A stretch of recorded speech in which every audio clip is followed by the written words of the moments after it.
Hello दोस्तों, welcome to AKD solution. कैसे हैं आप सभी? आई होप आप सभी अच्छे होंगे। सो दोस्तों, जैसे कि आपको पता है पाइथन प्रोग्रामिंग का ट्यूटोरियल चल रहा है जो कि प्रोवाइड किया जा रहा है AKD सॉल्यूशन से। सो दोस्तों, अगर अभी तक आपने पाइथन प्रोग्रामिंग का ट्यूटोरियल जो हमारी प्लेलिस्ट है अगर ये बुकमार्क नहीं किया तो यहाँ से आप इसको कर लीजिएगा बुकमार्क, एंड आप आएंगे AKD सॉल्यूशन पे, जहाँ से आपको क्या कर लेना है, AKD सॉल्यूशन को कर लेना है सब्सक्राइब। अब सब्सक्राइब करने से आपको क्या बेनिफिट मिलता है कि नोटिफिकेशन जल्दी से आपको प्रोवाइड हो जाता है, एंड जिससे कि आप लेटेस्ट वीडियो देख पाए, आपकी नॉलेज लगातार इनहेंस हो पाए। तो दोस्तों, लास्ट में हमने क्या देखा था पाइथन में, वो मैं आपको बताता हूँ एंड आगे हम इसको कंटिन्यू करते हैं। तो दोस्तों, अभी हमने क्या देखा था, स्टैटिक मेथड के बारे में देखा था, एंड उसके बाद हमने क्लास मेथड को भी अच्छे से देख लिया है। तो बहुत अच्छा कॉन्सेप्ट है मेथड का, जिसमें 3 टाइप के मेथड होते हैं, इंस्टेंस, स्टैटिक एंड क्लास, जिनमें हम स्पेशली डेकोरेटर को यूज करते हैं। ठीक है, तो आपका इसमें एक सिंगल के साथ साथ डबल टॉपिक क्लियर हो जाएंगे। तो क्या है कि उसको आप अच्छे से देख लो, लास्ट की वीडियो को आप देख लीजिएगा, आपको बहुत बेनिफिट मिलने वाला है। आगे हम देखेंगे, आज क्या देखेंगे, आज हम टाइप ऑफ वेरिएबल के बारे में देखेंगे और कितने टाइप के वेरिएबल है, उनमें से कुछ टाइप भी आज हम देख लेंगे। तो दोस्तों, बिना टाइम वेस्ट करते हुए वीडियो करते हैं स्टार्ट। Let's start.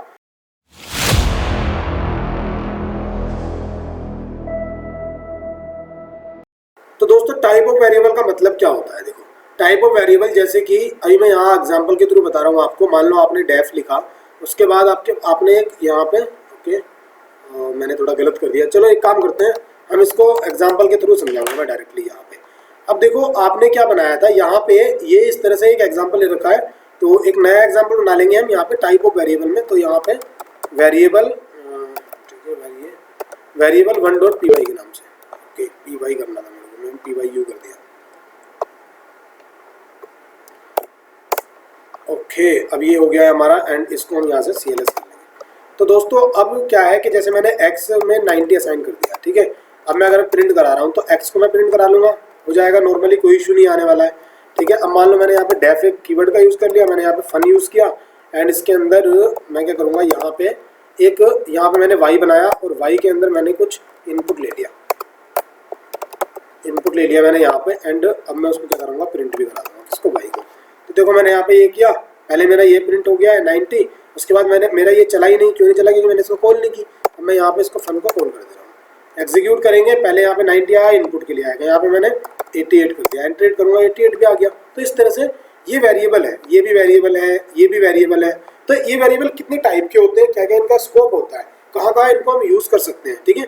तो वो सब चीज़ें आज हम देखेंगे, ठीक। वो चीज़ें वैसे मैंने लास्ट में बता भी रखा है कि लोकल ग्लोबल के बारे में थोड़ा बताया था, बट आज हम देखेंगे और कितने टाइप के होते हैं। 4 टाइप है, उनको सबको देखेंगे अच्छे से, उनको हम देख लेंगे। तो दोस्तों देखो, इसके कितने टाइप बता रखे हैं इन्होंने, यहाँ बताया है एक लोकल वेरिएबल होता है, लोकल वेरिएबल, एक ग्लोबल वेरिएबल, एक उसके बाद इंस्टेंस वेरिएबल भी होता है, और क्लास और स्टैटिक, मतलब दोनों एक ही होते हैं, वो भी होते हैं। तो आज हम क्या देखने वाले हैं, लोकल को देखेंगे, एंड अगर टाइम बचता है हमारे पास तो हम ग्लोबल को भी देख लेंगे। देखो, ग्लोबल का बहुत अच्छा कॉन्सेप्ट है। ग्लोबल के अंदर हम ग्लोबल वेरिएबल देखेंगे, ग्लोबल कीवर्ड को देखेंगे, एंड ग्लोबल एक ये ग्लोबल्स करके एक मेथड होता है, उसको भी हम देख लेंगे इसके अंदर। ये ग्लोबल्स मेथड जल्दी से कोई नहीं बताता, वो चीज़ भी हम इसको अच्छे से देख लेंगे। तो दोस्तों, पहले हम देखेंगे लोकल वेरिएबल क्या होता है। तो देखो, अभी मैंने यहाँ पे y को यूज़ किया। अभी इसको क्या करते हैं, यहाँ से मैं इसको पूरा हटा ही देता हूँ, ठीक है। अभी मैंने यहाँ y को यूज़ किया, एंड यहाँ पे y के अंदर कुछ वैल्यू दे दूंगा मैं डायरेक्टली। तो यहाँ पे 90 दे दी, ठीक है। एंड अगर मैं यहाँ चाहता हूँ, देखो अभी मैंने क्या किया, यहाँ पे मैंने y को पहले मैंने कॉल कर दी फन को, एंड y प्रिंट करा दिया। तो देखो, यहाँ पे प्रिंट हो जाएगा 90, कोई इशू नहीं है, हो जाएगा आराम से। अब मैं क्या कर रहा हूँ, यहाँ पे मैं y को प्रिंट यहाँ पे भी करा ले रहा हूँ बाहर मतलब अगर मैं इस फंक्शन के बाहर प्रिंट कराता हूँ तो देखो अब मेरे पास क्या आने वाला है। यहाँ से मेरे पास एक एरर जनरेट हुआ, नेम एरर। उसने कहा y को, तो मैं y जानता ही नहीं हूँ। तो कोई भी एक ऐसा वेरिएबल जो किसी स्कोप में, किसी ब्लॉक के अंदर बनता है, उसको क्या बोलते हैं, लोकल वेरिएबल हम बोलते हैं, ठीक है। अब जरूरी नहीं है, अधिकतर आपको यही कहेगा हर जो भी बंदा मिलेगा कि किसी फंक्शन के अंदर बना वेरिएबल। अब दोस्तों, फंक्शन तो एक फंक्शन है, मानता हूँ मैं, फंक्शन के अंदर बना वेरिएबल होता है, बट एक बात बताओ, क्या हम जो क्लास होता है, क्लास को भी हम लोकल की तरह ट्रीट कर सकते हैं? कैसे कर सकते हैं वही मैं आपको बताऊंगा। बट अगर मान लो, देखो मैंने क्या किया, यहाँ पे मैंने एक ब्लॉक ले लिया, जिसमें मैंने क्या, एक इफ ब्लॉक ले लिया, इफ ब्लॉक लिया, जिसके अंदर मैं क्या पास कर रहा हूँ, ट्रू। मैंने ट्रू पास किया, एंड इसके अंदर मैंने यहाँ पे क्या किया, x इक्वल टू 88 किया, एंड उसके बाद मैंने प्रिंट करा दिया x को। एंड अब मैं क्या करता हूँ, ये मैंने प्रिंट कराया, और उसके बाद मैं x को प्रिंट कराने चाह रहा हूँ, ठीक है। इसको प्रिंट कराना चाह रहा हूँ x को। अब मैं एग्जीक्यूट करूंगा, तो देखो पहले y के लिए एरर आ गया। चलो अब हम y को क्या करते हैं, यहाँ से कमेंट आउट कर देते सकते हैं। अब देखो यहाँ पे ये हुआ, अब एक्स के लिए एरर आ जाएगा। ओके, यहाँ से ट्रू हो गया एंड उसके बाद एक्स को यहाँ पे हमने किया एंड अभी क्या हुआ मेरे पास, यहाँ से फन को कॉल हो गई, 88 हो गया, ये 88 प्रिंट हो गया एंड यहाँ पे ठीक है, इसको मैं यहाँ पे इस तरह से एग्जीक्यूट कर लूँगा। तो दोस्तों देखो अभी एक्स का एरर आ गया। एक्स का एरर क्या आ गया, अब इन्होंने कहा कि भाई यहाँ पे नेम एरर आ गया एक्स का। अब नीचे क्या था कि वो एक्स को नॉर्मली दिखा दे रहा था, बट ऊपर अगर जब मैं इसको लाया, मतलब यहाँ से मैंने फन को कॉल की तो मेरा फन फंक्शन ये बना, फंक्शन के अंदर 90 बना। तो उसने अगर मैं इसके स्कोप से अलग, मतलब इसकी इंडेंटेशन से बाहर कहीं भी इसको एक्सेस करना चाहूँगा वाई को, तो क्या होगा, वाई को वो प्रिंट नहीं कराएगा। अब देखो मैंने यहाँ पे एक्स को कराया, अब वो एक्स को जानता ही नहीं है। बेशक मैंने एक्स को डिक्लेयर तो किया है, थोड़ा बाद में किया है, बट वो एक्स को नहीं जानता। ठीक है, तो इस तरह से भी इसके अंदर एरर आ जाता है। तो ये चीज़ भी आपको समझनी है कि किसी को डिक्लेयर करने से पहले अगर हम एक्सेस कर ले तो यहाँ पे भी हमारा एरर आएगा। अब देखो इसको ही मैं करता हूँ तो अब मेरा वाई का भी एरर आएगा, बट आपको पता है कि यहाँ पे क्या कंपाइलर के बाद में क्या यूज होता है, इंटरप्रेटेड। इंटरप्रेटर एक लाइन को रीड करता है तो पहले वो इसको रीड कर लेगा। मैं इसको कमेंट करता हूँ, देखो अब यहाँ पे मेरा आ जाएगा। ठीक है, यहाँ वाई का एरर आ गया। बट दोस्तों अगर आप जावा स्क्रिप्ट पढ़ेंगे ना तो वहाँ पे जो है ये कॉन्सेप्ट लीगल होता है। ठीक है, ये वाला कॉन्सेप्ट वहाँ पे चलता है। वहाँ पे क्या होता है कि इस तरह से आप कर सकते हैं, वो कॉन्सेप्ट एक अलग है, जावा स्क्रिप्ट का है, वो जब जावा स्क्रिप्ट आप पढ़ोगे तब देख लेना। ठीक है, तो ये लोकल होता है, मतलब किसी की जब हम किसी ब्लॉक में किसी वेरिएबल को बनाते हैं तो हम ब्लॉक से बाहर उसे एक्सेस नहीं कर सकते। ठीक है, वो चीज़ होती है। अब देखो इतने पार्ट को हम क्या करेंगे, यहाँ से इसको तो मैं रिमूव भी कर दे रहा हूँ क्योंकि हम फंक्शन पे ही अभी बात करेंगे। ठीक है, अब ऐसा भी नहीं है कि ये वाला जो फंक्शन है हमारा, अगर आप सोचने लगोगे कॉल बाद पहले करा दी इस वजह से नहीं हो रहा, देखो मैं अब एग्जीक्यूट करूंगा, अभी मेरा एरर आएगा यहाँ पे। ठीक है, तो इस तरह से एरर आ जाता है। तो इसे हम बोलते हैं लोकल वेरिएबल। थोड़ा सा इसकी थ्योरी देखने वाले हैं। तो देखो लोकल वेरिएबल उन्होंने क्या बताया, local variable means variable that declare with in any block, मतलब किसी ब्लॉक में बने होते हैं, function block, condition block, loop. ठीक है, इस तरह से नॉर्मली इसके फंक्शन और क्लास ब्लॉक को ही बोला जाता है, बट इस तरह से इनको हम बोल लेते हैं। ठीक है, एंड अगर हम क्या है उसके बाद we can access local variable.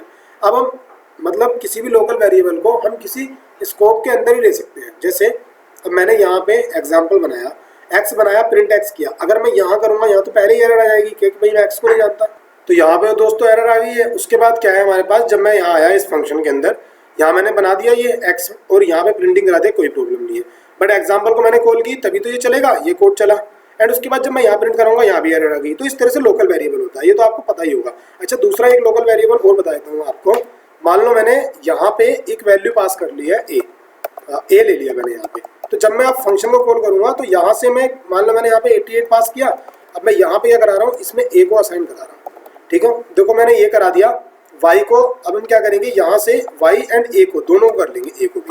अब देखो एग्जीक्यूट करूँगा तो देखो यहाँ पे वाई को और एक दोनों को बोल रहा है वो। ठीक है, अब अगर वाई पहले है इस वजह से पहले वाई को बोल दिया उसने, यहाँ मैं वाई को लगा ले, वाई को बाद में लगा ले रहा हूँ। देखो आप चलेंगे, अब वो पहले ए को बोल देगा ए क्या है। तो ये वाले जो हम पास करते हैं ये भी लोकल वेरिएबल होते हैं। ठीक है, इस तरह से हम इनको कर सकते हैं। अब देखेंगे आगे हमारा नेक्स्ट क्या है। नेक्स्ट है हमारे पास global variable, global keyword and global से एक फंक्शन होता है। तो देखो ग्लोबल वेरिएबल होता क्या है दोस्तों। अब हम क्या करेंगे, एक नया बना ले रहे हैं यहाँ पे, चलो इसी को यूज़ कर लेने, कोई इशू नहीं है। ठीक है, अब हम यहाँ पे एक मैंने वेरिएबल बनाया, जो डेटा मैंने वेरिएबल बनाया उसके अंदर मेरी 77 वैल्यू है। ठीक है, 77 वैल्यू हो गई। एंड यहाँ पे इस तरह से इसको मैं क्या करने वाला हूँ, यहाँ से इसको हटा देने वाला हूँ। ठीक है, अब मैं यहाँ से मैंने कुछ पास किया एंड यहाँ पे मैं प्रिंटिंग कराने वाला हूँ किसकी, डेटा की। अब मैंने इस तरह से डेटा की प्रिंटिंग भी करा दी और यहाँ पे मेरे पास कौन से दोनों वेरिएबल आ गए। तो देखो जब मैंने इसको 88 दिया था, एक को जो इसमें साइन हुआ और यहाँ पे प्रिंटिंग हो गई है। देखो 88 एंड 77 मेरा यहाँ पे आ गया है। तो कोई इशू नहीं है। लोग क्या समझ में आया ग्लोबल से, कि जब हम किसी को एक ग्लोबल स्कोप में डालते हैं तो वो क्या होता है, जितने भी उसके पेरेंट होंगे, मतलब जितने भी उसके बाद वाले ब्लॉक होंगे, उन सब के लिए वो क्या होगा, उन सब के लिए पेरेंट होगा। अभी मैंने पेरेंट जो पहले बोला था वो गलत बोल दिया, वो चाइल्ड बोलना था। तो जितने भी उसके नीचे ब्लॉक बने होंगे उन सब के लिए वो पेरेंट होगा। तो अब क्या होगा, चाइल्ड जितने भी होंगे, जैसे कि ये क्या है, ये फंक्शन इसका चाइल्ड ही तो है, इसके नीचे है, तो इसमें एक्सेस हो सकता है आराम से।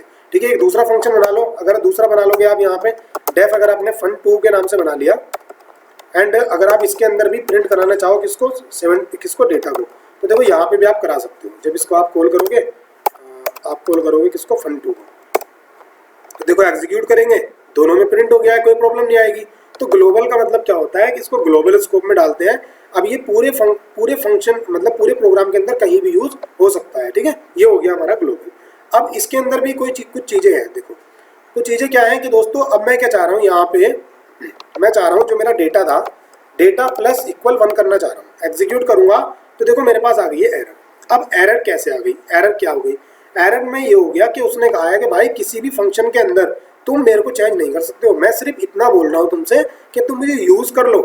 आपने सुना होगा रीड एंड राइट वाले ऑपरेशन के, रीड तो कर लो बट राइट नहीं कर सकते, आपको इतनी अथॉरिटी नहीं है कि आप राइट कर लो, ठीक है। तो उस केस में हम क्या करते हैं, उस केस में हम क्या करते हैं, यहाँ पे ग्लोबल कीवर्ड का यूज़ करते हैं।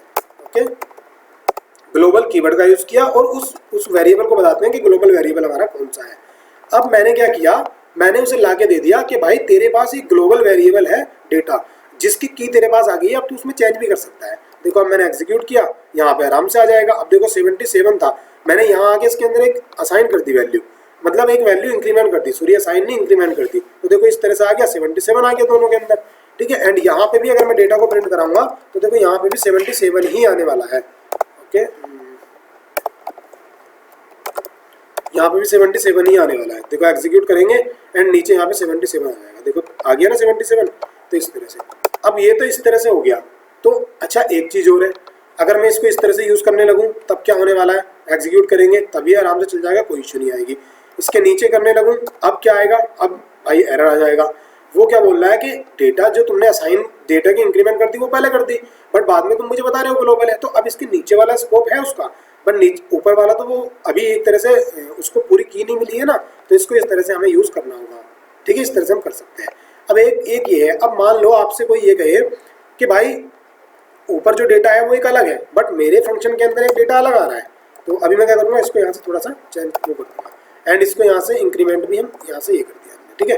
तो इन दोनों को एक साथ कर देते हैं। अब मान लो क्या लग जाए, डेटा मेरा डेटा अलग है, उसके अंदर 88 है, तो मैं एग्जीक्यूट करूँगा तो देखो अब क्या होगा। अब यहाँ पे ये वाला जो डेटा यूज़ हो रहा है, ये जो डेटा यूज़ हो रहा है ये कौन सा यूज़ हो रहा है, ये वाला 88 वाला यूज़ हो रहा है। एंड नीचे यहाँ पे जो डेटा यूज़ हो रहा है, ये वाला जो डेटा, देखो फर्स्ट मैंने प्रिंटिंग कितने टाइम पे करा रखी है, एक मेरी प्रिंटिंग ये वाली है, ये वाली है, एक ये वाली है, ये वाली है। अभी इसके अंदर 77 यूज़ हुआ, इसके अंदर 88 इसका लोकल यूज़ हुआ एंड इसके अंदर कौन सा, यहाँ पे 77 ग्लोबल यूज़ हो गया। अब मैं चाह रहा हूँ कि भाई मेरे पास एक ये वाला भी बन जाए, मतलब इसको अनकमेंट करूँ, ये वाला डेटा भी आ जाए और एक मेरा अपना डेटा भी आ जाए जो मेरा अपना डेटा है। तो इस तरह से अब मैं एग्जीक्यूट करता हूँ, देखो मेरे पास वही एरर, सेम एरर आ रहा है। वो कह रहा है कि इस तरह से तुम यूज़ नहीं कर सकते, तो मतलब कहने का समझ रहे हो कि नेम कॉन्फ्लिक्ट वाला एरर आ रहा है यहाँ पे। वो कह रहा है कि भाई या तो तुम उसे यूज़ करो या फिर तुम अपना पर्सनल लोकल वाला यूज़ करो, एक ही यूज़ कर सकते हो। तो इस केस में हम इसको कैसे बना सकते हैं कि हम दोनों को यूज़ कर लें। तो देखो उस केस में हम क्या करते हैं, हम क्या करेंगे, इस केस के अंदर एक ग्लोबल का जो ग्लोबल्स का कॉन्सेप्ट है वो यूज़ करते हैं। तो दोस्तों हम चाहते हैं कि इन दोनों को हम अच्छे से यूज़ कर लें, मतलब अपने यहाँ पे भी एक डेटा वेरिएबल यूज़ कर लें एंड एक वेरिएबल लोकल जो है डेटा वो भी यूज़ कर लें। तो इस केस के अंदर हम करेंगे क्या, देखो इसको मैं यहाँ से अनकमेंट करूँगा, मैंने अनकमेंट किया तो यहाँ पे मैंने क्या किया, एक मेरे पास ग्लोबल्स करके एक मेथड होता है, ठीक है, ग्लोबल्स, ये इस तरह से हो गया। अब ये क्या रिटर्न करता है, एक डिक्शनरी रिटर्न करता है, तो यहाँ पे डिक्शनरी रिटर्न करता है। अब ये यहाँ पे डिक्शनरी डिक्ट1 कर ले रहे हैं। डिक्शनरी के अंदर होता क्या है, देखो अब इस डिक्शनरी के अंदर होता क्या है, अगर मैं इसको प्रिंट कराऊँ किसको, डिक्ट1 को, तो देखो अभी हम इसको एग्जीक्यूट करेंगे, डिक्ट1 को प्रिंट कराएंगे। देखो इसके अंदर काफ़ी चीज़ें आ गई हैं, ये यहाँ पे काफ़ी चीज़ आ गई हैं। तो इसके अंदर क्या होगा, आप देखोगे कि एक ये वाला डेटा वेरिएबल भी आया होगा 77 वाला कहीं। अब ध्यान से देखोगे इसके अंदर कहीं ना कहीं ये वाला भी मिला होगा, देखो ये वाला आ गया ये।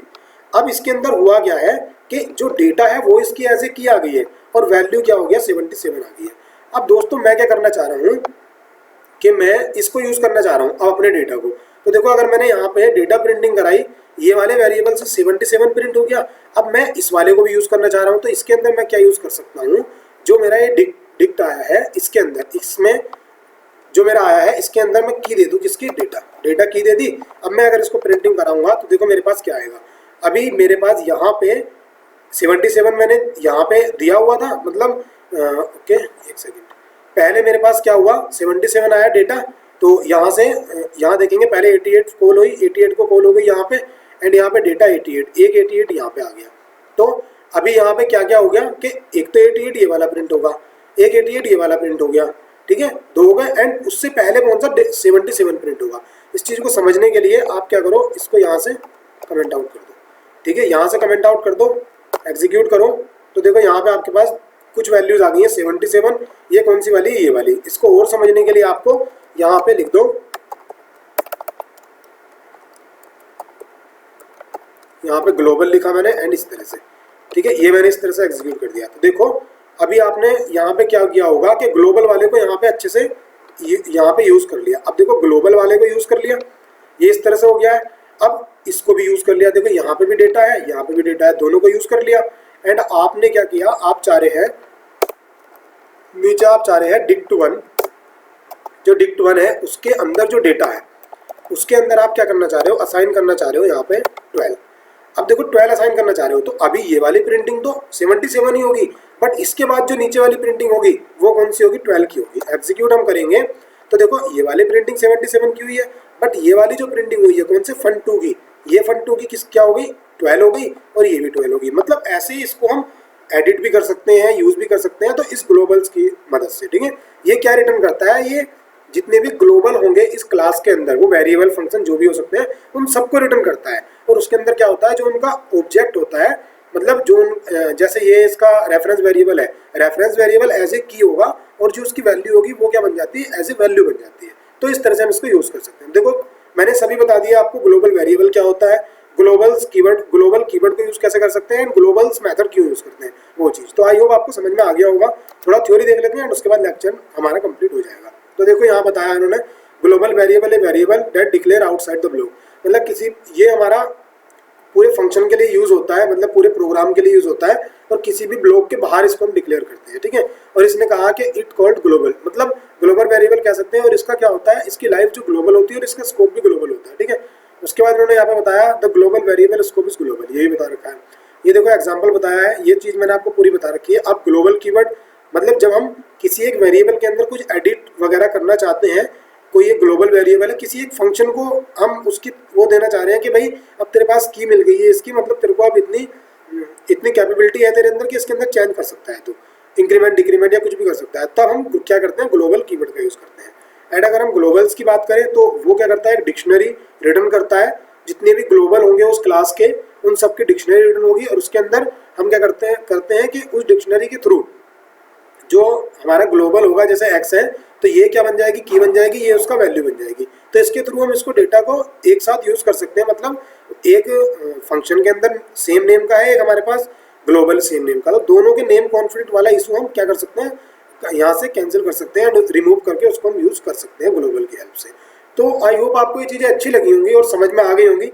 सो दोस्तों अगर आपको कहीं पे भी डाउट है, वीडियो को आप रिपीट करके देखिएगा। अगर तब भी आपको समझ में नहीं आती है तो हमारे सोशल मीडिया के जरिए कहीं से भी आप क्वेश्चन कर सकते हैं, कमेंट में कर सकते हैं आप, जिससे कि मैं आपके क्वेश्चन का आंसर देने की कोशिश करूंगा पूरे। तो अगर आप वीडियो आपको अच्छी लगी है तो वीडियो को लाइक कीजिएगा, वीडियो को ज़्यादा से ज़्यादा शेयर कीजिएगा, एंड एक यूट्यूब सोल्यूशन को आपको सब्सक्राइब कर लेना है जहाँ से आपको नोटिफिकेशन मिल पाए। सो थैंक्स फॉर वॉचिंग, मिलते हैं नेक्स्ट वीडियो में, टेक केयर।